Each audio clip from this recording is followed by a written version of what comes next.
এবার কোরবানির ঈদে দেশে কোনো পশুর সংকট নেই বলে জানিয়েছেন মৎস্য ও প্রাণী সম্পদ এবং কৃষিমন্ত্রী আমিনুর রশিদ।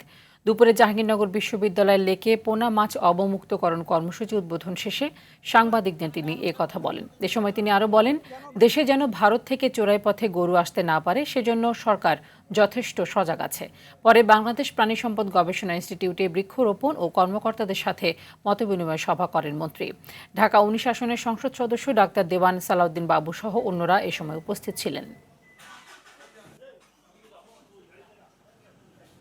আপনারা যেটা বলছেন চোরাই পথে গরু আসছে, আমরা এই ব্যাপারে বিজেপি সহ আমরা কয়েকটি মিটিং করেছি যাতে করে কোনো অবস্থাতে গরু এখানে বর্ডার দিয়ে না ঢুকতে পারে।